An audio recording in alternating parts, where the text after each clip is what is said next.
बबलू हाथी सुबह सवेरे अकेले वन में टहलने के लिए निकला। वह अपने ही धुन में चला जा रहा था। लगता था उसके दिमाग में कोई उलझन है जिसे वह सुलझाने की कोशिश कर रहा था। सड़क पर आगे बढ़ते ही उसके सामने चीकू खरगोश भागा। बबलू का पैर उसके ऊपर पड़ने ही वाला था कि चीकू जोर से चिल्लाया। उसकी आवाज सुनकर बबलू ने अपना पैर पीछे खींच लिया। कहाँ खोए हो बबलू भाई? कहीं नहीं, बस कुछ ऐसे ही सोच रहा था। किस बारे में? तुम जानकर क्या करोगे? शायद मैं तुम्हारी कुछ मदद कर सकूं। तुम तो जानते हो आजकल वन में कितनी चोरियां हो रही हैं, पर चोर का कोई अता पता ही नहीं है। इस बात को लेकर वन के सारे प्राणी चिंतित थे। वे वहाँ खुद को सुरक्षित महसूस नहीं कर रहे थे। अरे चीकू भाई, हम मजबूर हैं। हम चोर को पकड़ ही नहीं पा रहे हैं। वह बहुत चालाक है और अपने काम को बड़ी कुशलता से अंजाम दे रहा है। कहीं कोई सबूत ही नहीं छोड़ रहा। हमारे राजा इस बात को लेकर बहुत चिंतित हैं। यही कारण है कि हम सब इस बारे में सोच रहे हैं। अब तुम मेरी इसमें क्या मदद कर सकते हो? मैं कुछ सोचता हूँ, हो सकता है मुझे कोई उपाय सूझ जाए। प्रयास करने में कोई हर्ज तो नहीं है। तुम ठीक कहते हो चीकू, लेकिन वन के गुप्तचर भी अभी तक इसका कोई हल नहीं निकाल सके। इतना कहकर वे चुप हो गए। बबलू की बातों ने चीकू को सोचने के लिए मजबूर कर दिया। चीकू को उदास देखकर बबलू बोला, तुम अपना मन छोटा मत करो। मुझे अच्छा लगा कि तुमने मेरी परेशानी को समझा। कभी मैं भी इस वन के लिए गुप्तचर का काम करता था। एक बार मेरी टांग टूट जाने से मेरे अंदर फुर्ती नहीं रही। तब से मैंने यह काम छोड़ दिया। चीकू, तुम चाहो तो यह काम दोबारा कर सकते हो। वन के प्राणी ज्यादातर दिन में भोजन की तलाश करते हैं, वे रात को आराम करते हैं। तुम दिन रात दोनों में ही भोजन की तलाश में निकल सकते हो सकता है रात को तुम्हें कुछ ऐसी बातों का पता चल जाए जो हमारे काम की हो। हाँ बबलू, तुम ठीक कहते हो। मैं आज रात को वन में घूमकर इस बात का पता करने की कोशिश करता हूँ। थोड़ी देर बातें करके चीकू अपने बिल की ओर बढ़ गया और बबलू अपने रास्ते चला गया।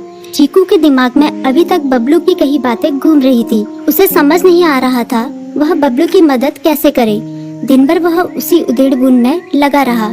शाम होते ही चीकू कुछ सोचने लगा और वह चुपचाप बिल से बाहर निकल आया। चीकू की पत्नी ने देखा तो बोली, इस समय कहाँ जा रहे हो? बाहर खतरा है। खतरा तो सुबह भी रहता है, लेकिन खतरों से डरकर हम भूखे तो नहीं मर सकते। मैं बाहर घूम कर आता हूँ। इतना कहकर चीकू रात को बिल से बाहर निकल आया। कुछ दूर जाकर उसकी नजर बंकू उल्लू पर पड़ी, जो कुछ ही दूरी पर था। वह पेड़ की डाल पर बैठा अपनी गर्दन चारों तरफ घुमा रहा था। वह तेजी से पेड़ की एक डाल से दूसरी डाल पर उड़ रहा था। बंकू की नजर उस पर नहीं पड़ी थी। कुछ सोचकर चीकू पेड़ के पीछे से बाहर निकलकर थोड़ी खुली जगह पर आ गया और वहां से बंकू उल्लू को देखने लगा। बंकू ने चीकू को अंधेरे में भी देख लिया, पर उसने उसमें कोई उत्सुकता नहीं दिखाई और अपनी गर्दन चारों ओर घुमाता रहा। चीकू बड़ी देर तक बंकू की हरकतों पर नजर रखे रहा। वह थोड़ी देर तक खुले मैदान में खड़ा रहा, पर बंकू ने उसे देखकर भी अनदेखा कर दिया। उसने महसूस किया कि बंकू के आसपास चमकू चमगादड़ भी मंडरा रहा था। कुछ देर वन में घूमने के बाद चीकू अपने बिल में लौट आया और सुबह होने का इंतजार करने लगा। अगली सुबह बबलू उसी रास्ते में जा रहा था। रास्ते में चीकू उसका इंतजार कर रहा था। आज बड़ी जल्दी आ गए बबलू। हाँ, आजकल मुझे चिंता की वजह से नींद नहीं आती। कोई नई खबर है क्या? यकीन से तो मैं नहीं कह सकता, पर मैं तुम्हें ऐसे प्राणी का नाम बता सकता हूँ जो शायद चोरों की मदद कर रहा है। कौन है वो? बंकू उल्लू। इतना कहकर चीकू ने रात की घटना उसे ज्यों की त्यों सुना दी। इसे सुनकर बबलू का माथा ठनका। बबलू की आंखें चौंधिया गई। तुम ठीक कह रहे हो। मुझे आज रात बंकू और चमकू पर नजर रखनी होगी।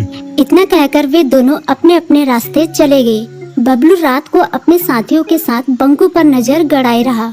उसकी संदिग्ध गतिविधियों को देखकर बबलू ने उसे उसके साथियों चंकी और संकी लोमड़ के साथ पकड़ लिया। बबलू ने सख्ती से पूछताछ करनी शुरू कर दी। तुम इस समय बंकू चमकू के साथ क्या कर रहे हो? हम चारों दोस्त हैं, इसलिए साथ बैठकर बातें कर रहे हैं। चमगादड़ और उल्लू की दोस्ती तो समझ में आती है, पर लोमड़ के साथ दोस्ती कैसे हो सकती है? सख्ती से पूछने पर दोनों ने अपना जुर्म कबूल कर लिया और सभी चोरियों के बारे में बताया जो उन्होंने कुछ दिन पहले वन में की थी। बबलू ने उनके चोरी का सारा सामान भी बरामद कर लिया। बंकू और चमकू को अभी तक समझ में नहीं आ रहा था कि वो इतनी आसानी से कैसे पकड़ में आ गए।